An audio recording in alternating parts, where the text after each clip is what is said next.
We are live here on the Jets Roundtable with my buddy Matt O'Leary, and we're going to give you guys our thoughts of the Jets getting smoked by those Buffalo Bills yesterday. Not ideal, but we have to go live here to talk about it, Matt. We're going to be doing some shows on Mondays now. We got Mr. Jake Asman on the shows on Thursdays. We got some things fired up for everybody, talking some New York Jets live on the Jets Roundtable. What's going on, Matt? How you doing? Oh, I've been better. That was a frustrating one yesterday, Richie. Just not competitive in any sense of the word. It was over pretty quickly, I thought. Yeah, it was not competitive, man. I mean, I was hopeful that we can at least show something, maybe pull off the upset, but boy, was I wrong. And we got to, just face the reality of this football team right now. We're coming off an encouraged loss to a discouraged loss. Jets are 0-2. And we got Jets fans doing what Jets fans love to do, calling for the coaching staff to be fired and calling for Tyrod Taylor to be the quarterback for the rest of the season. But this is what it is, Matt. This is what we've grown accustomed to. So what was your overall thoughts of yesterday's game? And we're going to go deeper into it analytically and really get into the storylines. But just in a nutshell, how's your emotions feeling after yesterday? Yeah, initial reaction obviously wasn't good, but to be completely honest with you, I ended up being, I think, more upset today than what I was yesterday, which usually that's not how it goes. The further I get away from these games, the better I feel. And it's not to, give a pass to the Jets losing the way in which they did, but you mentioned like the calling for the coaches' jobs and stuff like that. I just came away unbelievably frustrated that we were having conversations on the Monday of week 2 about Aaron Glenn and some of the things that he said. Like, I get the instant coffee quote. I don't know if we're going to get to that in this episode or not, Yeah, but that was just fresh on my mind. And it upsets people because the Robert Saleh said it and the whole thing. It's not Aaron Glenn's fault that the Jets are on a 15-year playoff drought. He's been here for 2 games. So can we give a little bit of a longer leash than just 2 games before we completely kill the head coach, who wasn't very good yesterday? He didn't have a good day. That's not me saying he was great and he wasn't a problem yesterday. But I just think some of the reaction has been a little bit too extreme for me today. Yeah, I mean, it's what we've grown accustomed to. This is the lay the foundation type of year, but Jets fans don't want to hear any of that. They want instant results. And I'll be honest with you, Matt, I thought that this season was going to be a bumpy road early on, but I was hoping that we were not going to see a game where it's just like looking incompetent. Like, I thought the incompetent days would maybe be behind us, but maybe the Buffalo Bills exploiting everything that's wrong with this football team is everything that this team needs. So now they can absolutely adjust. They were coming off an encouraged win. They felt good. Okay, we can maybe build off of this, but no. I mean, we talked about what this team is going to be built on. I've been on record to say that it's going to be a bumpy road. It's going to get ugly before it gets pretty. And man, is it ugly early on in the season. Justin Fields in concussion protocol. We are staring at Tyrod being the quarterback next week if he does not clear protocol. Aaron Glenn is saying the things in the press conference that's pissing off Jets fans, and people are calling for his job. I mean, I don't know what you guys expect. I mean, if you feel like Aaron Glenn's going to turn this team around in 2 weeks, you guys are setting yourselves up for failure. That's basically what I got to say to those fans. The people that want to just fire everybody and tank for a quarterback miss me with all of that energy, bro, because it really just makes you feel like Jets fans, I think, sometimes get high off of losing and being suffering and loving the idea of being the same old Jets. It's like that's what we're comfortable with, and that's everything what it's all about. So what do you guys feel like? I don't know, chat. You guys let me know. But Matt, please sound off and let me know your thoughts of everything about Aaron Glenn and what he had to say with the instant coffee quote and the building it Lego by Lego. What's your overall thoughts about that? This is what I expected. I guess based on the reaction today, apparently I had very different expectations for this year. I thought the Jets would have a losing record this year, and a team that Vegas predicted to win 5. Their number was 5.5 on the win total. They lost to a team that is the Super Bowl favorite yesterday. Like, in our heart of hearts, maybe we're emotional as fans. I'm sure some people talk themselves into the Jets winning on Sunday, but deep down, put the fan card away for a second. You had to know that Buffalo's a better team than the Jets, right? And I get it, right? Like, I wanted to see the Jets be more competitive. I thought they'd keep it close for a while in this game, and they never did. It was over almost instantaneously. But they lost to a team that's better than them. It's the NFL. It happens. If they did this performance against Cleveland or Miami or New England or New Orleans, then yeah, I'd be going off today. I really would, but I just can't get myself in that headspace where it feels like some of the fan base is right now on the Jets head coach. Again, it's two games. We need a little bit more of a leash here before we can make these declarative statements. I got comments saying bring back Rex Ryan, Richie, in my videos today. I can't do it. Yeah, I mean, this is what you have to face. You know, Jets fans are passionate as ever. We've been through it all. And right when you see any signs of incompetence, people are just quickly to make their decisions. And I think the first thing we have to talk about in terms of everything, Matt, is Justin Fields. I mean, he's coming off a game against Pittsburgh where you feel really good. You feel encouraged. You feel like something positive is brewing from Justin Fields, from the offense.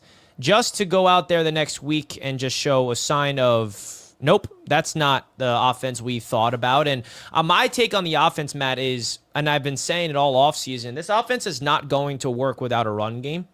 The run game was perfect in week one. Breece Hall was running the ball. Everything was working offensively on the ground, which set up the pass. When the run game is as bad as it was yesterday, and you're not able to execute on third downs, and you turn the ball over, and you're down by double figures right out of the jump, this offense is not built to be successful. It's one-dimensional, and that's not breaking news. I mean, this offense is all about establishing a run game early and then feeding off the play action from there. The Buffalo Bills, they watched the tape against the Steelers. Their defensive game plan was flawless to exploit all the weaknesses of this offense, and you got to tip your caps to the Buffalo Bills because they got a real coaching staff that knows what it takes. Ed Oliver, their best player, was out in this game. Joey Bosa turns the clock back into like that vintage Joey Bosa, punching the ball out on fields, getting to the quarterback, just an absolute nightmare of a performance from the Jets offense. So what do you have to say about the New York Jets offense in that game? Yeah, it was horrible. Justin Fields played literally his worst game. He had a 1.1 QBR in this game. 3 for 11, 2.5 yards per attempt. And right from the beginning, Richie, it felt like he was off. That first drive on third down had Garrett Wilson wide open for a huge gain. Would have been like 25-yard gain on third down and long, and missed him high. And that was the story all day long. Isaiah Davis, he missed. He threw it behind him at the end of the first half. Would have been a big play. The very next play after that, threw it too high for Mason Taylor coming across the middle of the field. Had it behind Garrett Wilson a couple more times. I thought he held onto the ball forever. Like a couple of the sacks that he took was him just, it looked like Chicago Justin Fields, where he would just stand in the pocket, wait, and finally take a sack. And it was the polar opposite, what you saw a week ago. He went from a guy who was like really efficient as a passer, completed over 70% of his passes and looked really good, to then follow that up with his worst game as a pro. I was very surprised by that. And you know, you mentioned the Buffalo Bills stopping the run. You know, shout out to them. They did a really great job with that. But they brought their corners in and were blitzing on first downs. And the Jets, it felt like they just kept running the ball, and they couldn't get anything going. And I just don't think they trusted Justin Fields yesterday because they saw the accuracy was clearly not there. Yeah, and it feels like, you know, Justin Fields, he couldn't finish the game, I guess, which was better than him finishing the game because he was really bad. But he unfortunately goes down with a concussion. He's in concussion protocol. And Tyrod Taylor goes in. It's garbage time, and he obviously looks better. And everyone's probably saying Tyrod gives us a better chance to win moving forward and forgetting what Fields looked like last week. But I feel like there was so much in that game, man. And this is what I realized, Matt. This is the Justin Fields experience. This is what he was in Chicago. He would have a game where you're like, dude, this guy looks like Lamar Jackson as a young player, just lighting it up, running all over the place, throwing dimes, looking fantastic. And then the next week, this is what he does. And this is who Justin Fields is. This is what he's been in the NFL. And this is why he is a journeyman. This is why I personally did not have high expectations with Justin Fields. I was a wait and see it. You got to prove me that you are someone we can build on for the future before I crown you anything. I mean, that's basically what I've been saying, and I got some people say, oh, you're too harsh on Fields. He's got to go out there and do this. He's got to go out there and do that. But nah, man, I'm sorry. He's got to go out there and prove it before I give him any benefit of the doubt. So I don't know, Matt, but is Justin Fields going to be able to bounce back from this? Because it did not look too good in this game from Justin Fields. He looked great in week 1, like we talked about, but then in week 2 against the Buffalo Bills, man, oh man, was that brutal. Is there any signs of Fields learning from this, and does a concussion make things worse for him? I would almost be surprised if he plays this week in concussion protocol. It depends on when he clears, obviously, but I'm kind of setting myself up for Tyrod Taylor starting this game against Tampa Bay. Unfortunately, I think we're going to see games like in week 1, and I think we'll see games like in week 2. I think it's going to be a roller coaster ride. I think sometimes we're going to be like, holy crap, like this guy looks like he can be a real answer for the Jets at quarterback. And then there'll be a game where he throws for 46 yards and you're going, what is happening out here? So that was kind of my expectation for him too this year. It's what he's been his whole career. He's never played a full season yet in the league. He gets banged up a lot. And again, I don't think he's going to play this week. My expectation is it's Tyrod. The offense will look different. They're not going to have Tyrod running around like they did with Justin Fields. And, maybe they could have more success passing the ball, but you're right. This is the Justin Fields experience these first 2 weeks. Yeah, man, and it sucks that he had to get a concussion. I feel like him getting a concussion is not going to help his development in this offense because it definitely affects your brain, obviously, and hopefully he's healthy as soon as he possibly can, and, prayers up for Justin. Now, the other thing about this game we didn't even touch on is how bad his defense was. They couldn't stop anything. The penalties, the undisciplined, letting James Cook run all over us, the Michael Clemens penalty, the Mitch Trubisky coming in the game ice cold. You feel like the Jets get a break, but no, he doesn't. The Jets don't get a break because Trubisky just drops a dime over Sauce's head. Sauce gets called for 2 holding penalties in this game. Does not look great against, he looked fantastic against DK Metcalf, and then all of a sudden against receivers that are not even on the same level of DK, he can't cover as tightly as you'd like. And then you look at other guys across his defense, like where was the presence of anybody? Will McDonald got dominated.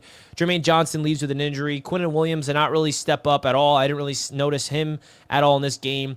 I mean, this defense went up against a Buffalo Bills offense, and it looked like they just had fun out there, Buffalo. And it also felt like the Bills weren't even trying, man. It felt like the Bills just went in there and Josh Allen did nothing in this game because he didn't need to.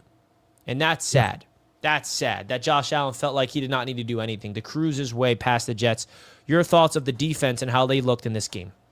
Yeah, a few things come to mind that you referenced. The Michael Clemens penalty. I just, honestly, Richie, I just threw my hands up because every single Jets fan could have told you this. It was Xavier Gibson last week in week 1. There was a reason why every Jet fan was going, I don't know about this. And then all summer, they probably need a third edge better than Michael Clemens. I don't know why. This team really likes Michael Clemens, man. He's going to play a lot this year and has an incredibly costly penalty that had a 4-point swing. They would have attempted a field goal. They would have been up 3-0 instead of 7-0 or whatever it was at the time. Just unbelievable that we're still talking about this in 2025. The James Cook touchdown run. Did you see the effort or lack thereof from Brandon Stevens on that play? Yeah, of course. Yeah. I mean, holy I don't know. Smokes, man. I don't know if there's been a contract that's looked worse through the first 2 games for the Jets in a really, really long time. This does not look good at all. Yeah, I mean, the defense is something that you would expect going in. They'll be solid. Maybe they won't be upper echelon top 5, but they'll be solid. They'll keep us in games. But back-to-back weeks. You saw what the Rodgers-Steelers offense looked this week. They didn't look too great. We let them put up 30-plus with ease. And the Buffalo Bills offense ran all over us and led by James Cook and company. The defensive line was getting pushed back. And the third down defense is the biggest thing that I'm alarmed with. I mean, every time we get a stop on first down, second down, all right, third and manageable, third and long. And I'm like, well, it doesn't even matter because either Josh Allen's going to pick it up with his legs or there'll be a penalty. I mean, that's how you win games. It's not just about individual players making mistakes. It's a collective effort defensively to get a stop, and also the play calling, dialing up blitzes. We all know the Jets play man coverage, and it's really easy to beat man coverage in this league if you know it's man coverage. And I feel like the Jets schematically on defense, it's really easy for these offenses to recognize the coverages because Josh Allen is just pointing out, yep, that guy's coming, that guy's not. It's man, and then they just do a crossing route. You put the ball right on the money, and it's easy. I don't know where this team goes. We'll see the Tampa Bay Buccaneers tonight, what they look like, because that's who we're gonna have to go up against in a short week for the Bucs. Maybe that'll work in our favor, but not going to be an easy game next week against a really good playoff team in the Tampa Bay Buccaneers next week against that offense. Baker Mayfield, Emeka Egbuka, Mike Evans. Are you kidding me? Bucky Irving, Rasheed White. They got players, bro. It's going to be a big test for this defense next week against the Bucs. Yeah, you're right with that. It doesn't get any easier. Baker can really toss it around the yard and get going, and he's beaten the Jets before. I came away really disappointed again with the defense. I get it. Buffalo's offense is great. This is back-to-back weeks giving up 30-plus points, and the tackling still isn't good. The penalties, the number of penalties went down, but it just feels like they come at the absolute worst time. Third downs, third and manageables. The Michael Clemens one on 3rd and 19. Sauce got hit with a couple of penalties. I didn't think this was a great Sauce game. He was in coverage on the Mitch Trubisky throw on 3rd down when Josh Allen came out of the game. Just everything that could go wrong did go wrong for the Jets in this one. And I don't have answers. I don't know what the answers are for this defense. Yeah, it's just like a long look in the mirror and figuring it out. We think Jermaine Johnson got bailed out from a bad injury, according to himself. He tweeted today that, luckily I'm all good. We don't know what type of injury he has. We know it's an ankle. That's all we know. Tony Adams also has a groin, which will give Malachi Moore an opportunity, which I think is a positive. I'd rather Malachi Moore be out there than Tony Adams. There's no future with Tony Adams in his defense. Let's keep it real here. And it's only a matter of time until Azareye'h Thomas gets some opportunities, which he did get on the field, by the way. I don't know if you noticed that, Matt. Yeah. In garbage time, Azareye'h Thomas was on the field in replacement of Sauce over Quantez Stiggers. Unless Stiggers was also in there in replacement of Stevens. I don't remember. But I don't know. I like to see Azareye'h Thomas get out there and make some plays a little bit more. Now, we talked about the top of the show, Matt, but some people are panicking. Is it time to panic? The Jets are off to an 0-2 start. They have to go to Tampa. Our quarterback is in concussion protocol. What do you have to say to the people that are hitting the panic button at this stage of the season? The Jets should probably be at worst one game worse than you thought they'd be. Like, I don't know really anyone who realistically thought the Jets were starting 2-0. I thought they would beat Pittsburgh. They didn't, and I was bummed about that. But again, this is not a team that I would thought was winning 10 games this year. So an 0-2 start is not the most surprising thing in the world. You kind of just have to survive, I feel like, into the bye week. And, you have Tampa Bay, which is a tough game. But, after that, Miami looks absolutely horrible, who you have coming up. And, maybe that's one where you could win. But I'm not hitting the panic button. It's year one for a new regime. It's going to take a little bit of time. I know it's ugly right now. It's not fun. I'm not having fun watching this, but it's not crazy far off what I thought was going to happen at the start of the year. Yeah, for real, man. Great points. And I think that this team, and I've said it, I'm on record, and I feel like a broken record, but like if you did not expect there to be adversity early on in the season, shame on you. I mean, you set yourself up for failure. I knew that this football team, this Aaron Glenn culture, will be created through failure, be created through adverse times, and now they're in the thick of it. Now, there's no guarantee that they will come out on the other side and be great. That's the hope. But man, come on. We're 2 weeks in. We lost a shootout week 1. And then we just got our teeth kicked in, okay? Nobody in their right mind. Like, the Jets had a 5.5 win total heading into the season. That's how you look at it. Like, the Jets do not have high expectations. This is not the Super Bowl or bust year like it was with Aaron Rodgers. But the one thing there that we do know is there's two outcomes this season when it comes to the quarterback. It's either Justin Fields goes out there and proves to be a guy that we can build around, or he doesn't, and we go into the draft. That's really the real big thing we have to evaluate. And Justin Fields looked like a franchise quarterback last week, and then he looks like Zach Wilson reincarnated yesterday. So I don't know what to expect from that. But the concussion protocol is unfortunate. But when it comes to the Aaron Glenn situation, in time to panic, like, miss me with it. I got people calling into my show this morning, say, hey, Richie, same old Jets. I think they're going to go 0-17, and we should tank. We should go 0-17. And, I mean, what? I can't handle that, Matt. We got Phil. I've been a Jets fan for 50 years. I've seen it all. Same old Jets. It's like that fuels them, Matt. I don't know. I just can't relate to it. I can't go into the season. And now, all right, let's lose next week because we'll get a better draft pick. A draft pick is a lottery ticket, folks. We don't know anything. Trevor Lawrence. Tank for Trevor. Oh, no, we missed out on Trevor. Look at Trevor Lawrence. What has he done? I mean, like, Caleb Williams, first overall pick. What has he done? Getting the first overall pick means nothing. Okay? This team needs to learn how to win football games, and it starts with Aaron Glenn. Even with Tyrod Taylor, the expectation should be competitive and go win football games. Not go out there and make the playoffs, but be competitive. And, of course, every Jets fan deserves to be frustrated right now because that was a frustrating loss yesterday. But enough with the fire everybody, I don't believe in anything, same old Jets, because it's just tiring at this point. But I get it. We've been miserable and that bad forever, so those things are going to come out. You're so right. And again, I understand that. I'm frustrated too. This team has the longest playoff drought in the NFL. But again, like I was saying at the beginning of the show, that's not on Aaron Glenn. He's been here 5 minutes. Like, this isn't Aaron Glenn's fault that they lost up in Buffalo in week 17 10 years ago. It's not Aaron Glenn's fault that, Sam Darnold and Zach Wilson, busted, and Christian Hackenberg busted, and that they hired John Idzik and like all this shit. Like, look, everyone likes to make the Detroit comparison. They stunk their first year. They were horrendous. But then in year 2, didn't they start 1-7 the second year too? And then the owner comes out publicly and endorses Dan Campbell.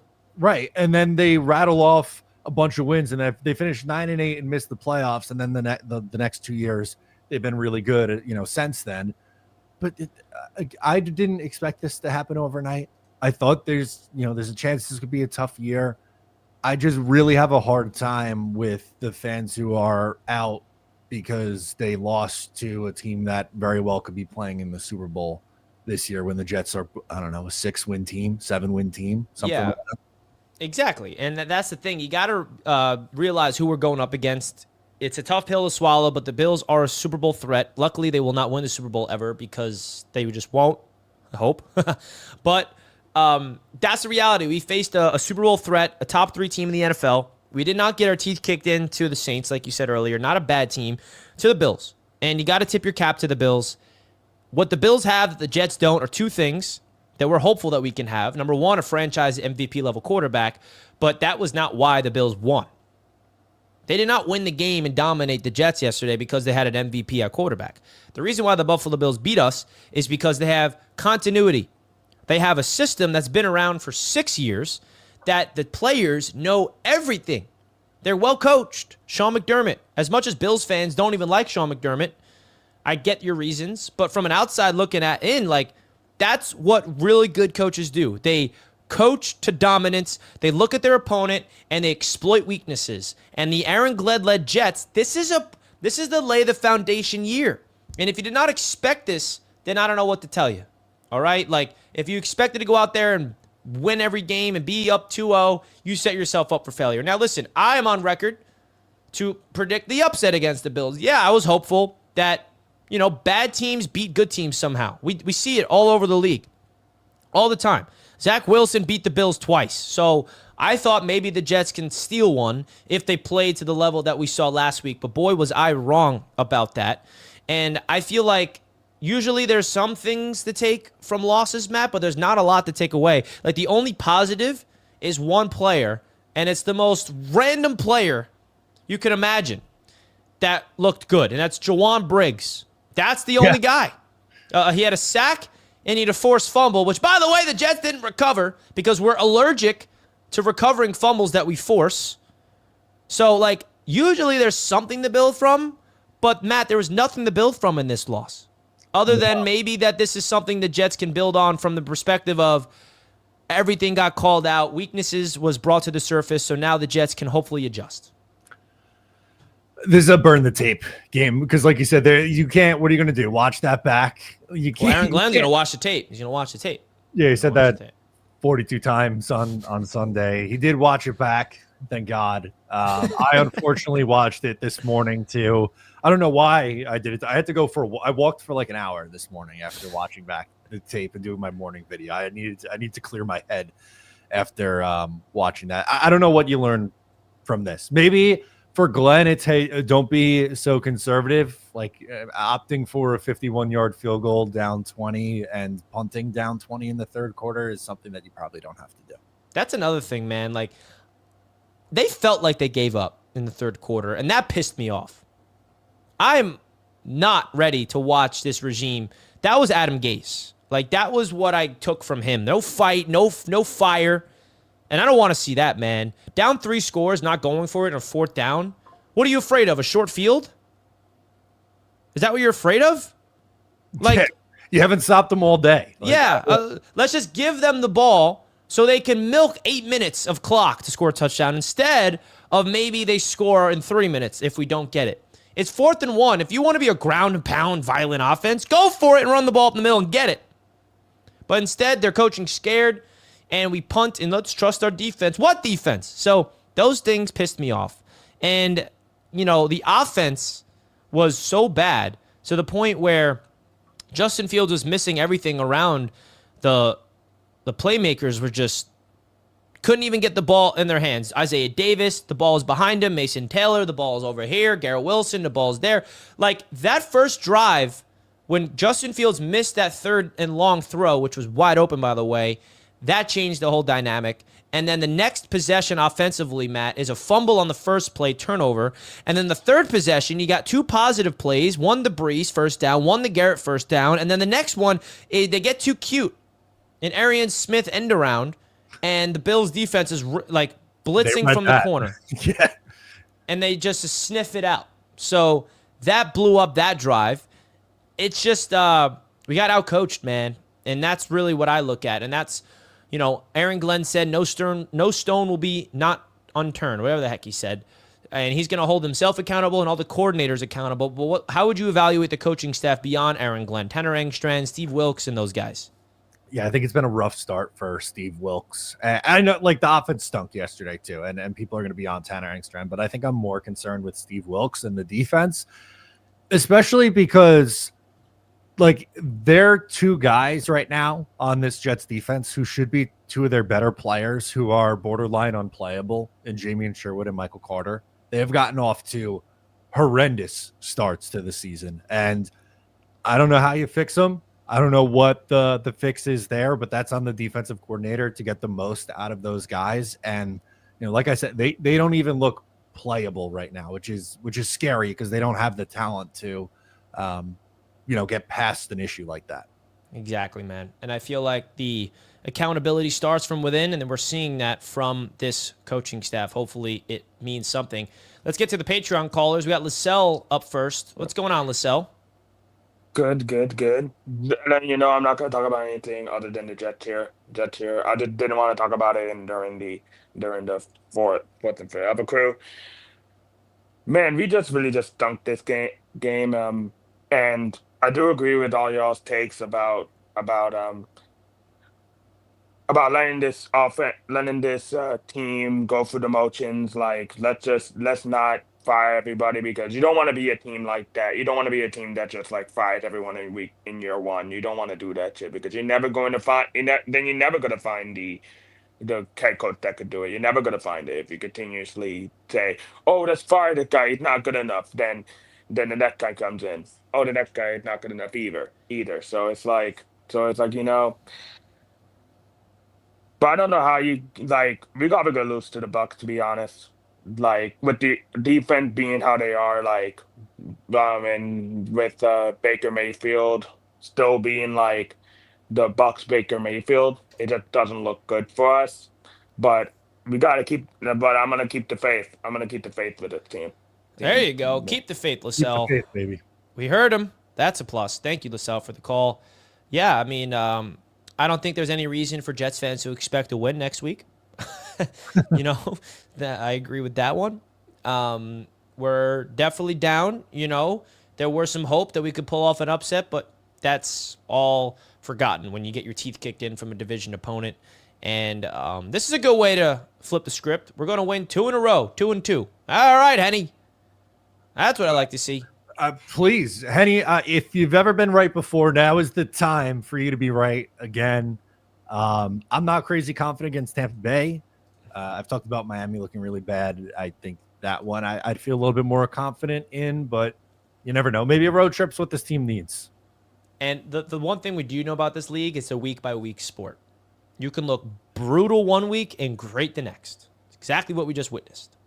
Every game's different, and it's up to this team to figure out a way to weather the storm early, because we do not want to be put in an 0-5 hole or an 0-6 hole, because that's when fans are just going to get really loud. It's hard to like buy into the coaching staff when that happens, but hey, we shall see. Next up, we got a Buffalo Bills fan. Lino's up next. What's good, Lino? Throw your fins up. Oh, my bad. Wrong channel. I'm so used to getting on them first. Trolling TD without TD here. I know, right? I didn't want to say I told you so, Richie, but I told you so. You know what I'm saying? Like, Yeah, man. yeah. One thing I can say, like, Jets fans, you kind of brought it on yourselves. We weren't trying to, look at it as a we want to crush y'all type of thing. Y'all kept coming to us. Y'all said, man, y'all defense is terrible. We gonna run on y'all. Then that's when we was like, you know what? Okay, we gonna show y'all. Yeah, I mean, we gonna blow y'all out the water, and that's kind of how it happened, man. Like we knew what the Ravens were. We were trying to tell y'all that's the Ravens. That's what they can do. Justin Fields is not, he's nowhere near on the level of Lamar Jackson.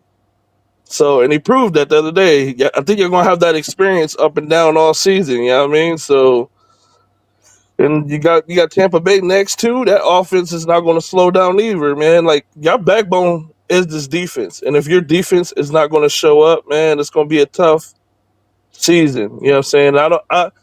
As a Bills fan, I'm not saying like I want it for y'all. You know what I mean? Like I don't kind of mind the Jets, but y'all do talk too much for me to look at y'all and show some sympathy for y'all. But yeah, I mean, if y'all want to win more games, I mean, you gotta.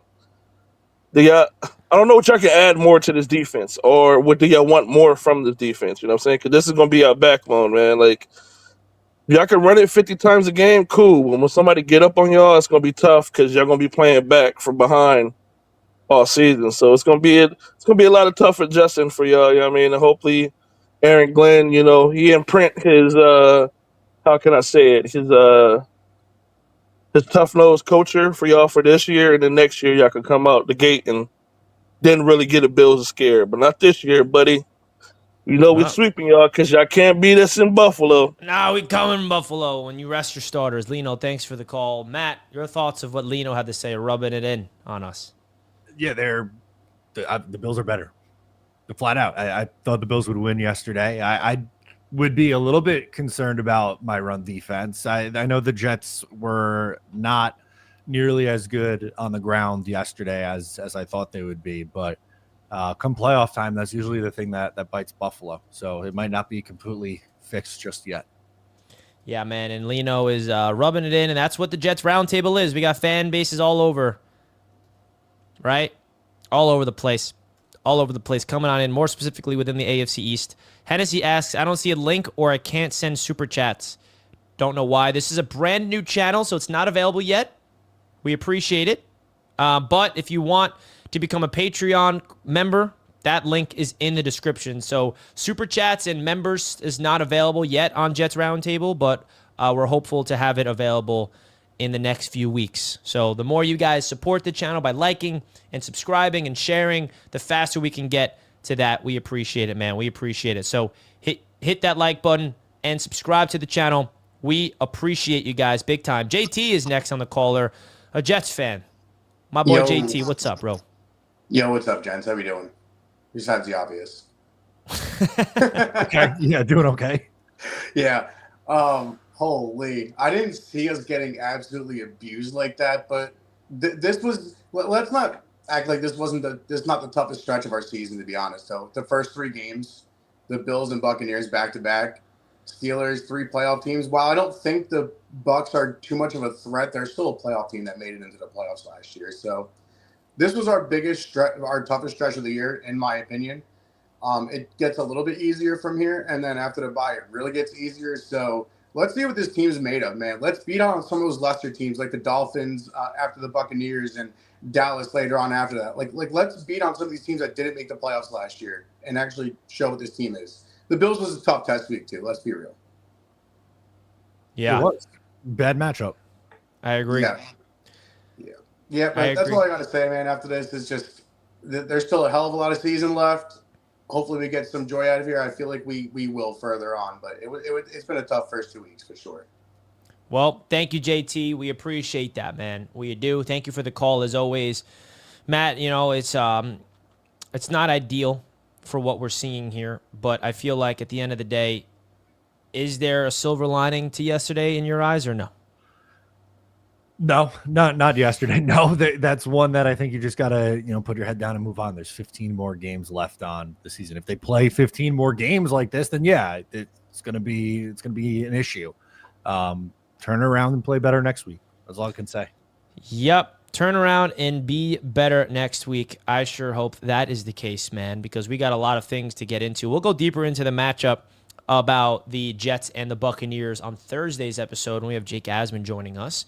But we wanted to do it a second episode on Mondays. And hopefully, man, Matt, we're going to be talking some Victory Mondays eventually. Victory Mondays here eventually. So, folks, we want to open this up for a question Q&A segment in the chat. Let us know anything you got up your sleeve, anything you want to ask us. There's a lot of things going around. I want to ask your thoughts, Matt.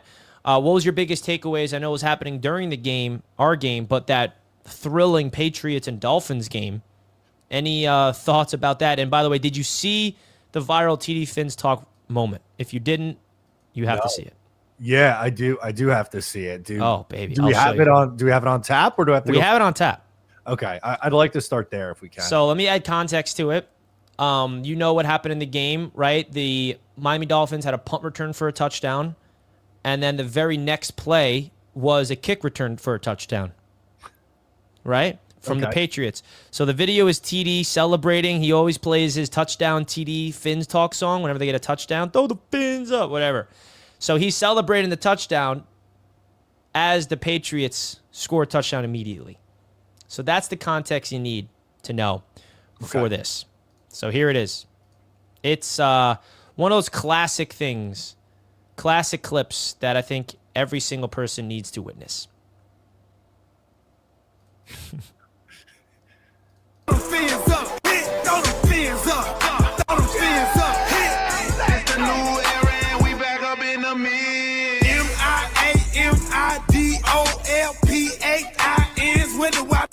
I've been rapping since a kid. If you rapping, then we can. So his camera shut off and it was broken for the next 5 minutes after that crash out. He is a special watch during these Dolphins games. The eyes watching it happen. His eyes are like coming out of his head. Oh my gosh. You never change. Never change, man. That's one of those clips that's gonna live in time forever for the Roundtable Sports crew. I mean, absolutely hilarious. I'm gonna be with TD and the boys. I'm gonna be going to Buffalo tomorrow, Matt. Well, I did know you told me that you're going to be at the game on Thursday. I would avoid wearing anything Jets related. Roundtable merch only. I was gonna wear Jet stuff only if we won. Fair. So that's the case. What am I gonna wear, Matt? Let's see. I think I'm going just to wear I know what I'm gonna wear. I'm gonna wear my AFC's Roundtable merch. Nothing Jets related. Gonna be there tomorrow with the crew. And it's going to be a little frustrating because, I have to deal with Bills fans. But it will be stress-free for me. I don't have to worry about the Jets playing, which will be refreshing. Yeah, that's a positive. On this game, though, I thought that neither of these teams really looked all that good. Miami, they look so dead. Like, their head coach just seems like he knows he's gone at any minute. I don't know if he makes it through this season, McDaniel. He won't. No way. No, I don't think so. He's done. I mean, he should be gone. Tua should be gone. Tyreek's going to get traded back to the Chiefs. And And unfortunately, the Jets are right there with the Dolphins, and the Dolphins are going to lose Thursday. Like, give me a break. I mean, if they pull off the upset, that would be crazy. But we are basically looking at a potential Jets-Dolphins 0-3 matchup on Monday Night Football if the Jets lose to the Bucks. I don't want to skip ahead to previewing Jets-Dolphins, but that's a Monday night game in Miami. That's not going to be fun, man. Must win for both teams. 2 0-3 teams. It's very likely, honestly. That's probably the most likely scenario to happen. I hope not. I hope it's the 1-2 Jets against the 0-3 Dolphins, and the Jets get to 2-2. That's my hope, but I don't feel crazy optimistic saying that right now. I do not either. Folks, hit that like button. We're live on the Jets Roundtable. We got a bunch of people tuning in. It seems like everybody enjoyed the TD Finstock reaction. I mean, look at his face. Come on. How can you not? And luckily, we have Master at Work is the one that's clipping him all over the place. So shout out to Master at Work. Man, that is just comedy. Pure comedy. And it seems like this football team is making TD miserable, the Miami Dolphins, just as much as it's making all of us miserable. I also want to give a big shout out because we had a great video being posted here on the Jets Roundtable YouTube channel, and that's my boy Matthew out here giving his thoughts of the Jets and the Bills. This is a guy that's doing some great work here on the Jets Roundtable. Make sure you guys go check him out. Here he is in the chat tuning in. I'm going to go joke TD now. He's been doing a great job learning the ways here at Roundtable Sports, a really fun intern who has been killing it. He is behind the scenes of the Jets Roundtable, and he's also making some content. So go check out this video, folks, after this one's done, so you guys can show Matthew some love. You're going to see his face a lot on this YouTube channel. He's been doing a great job learning the ways of the Roundtable Sports, and he says, yes, I crashed out. Come panic with me.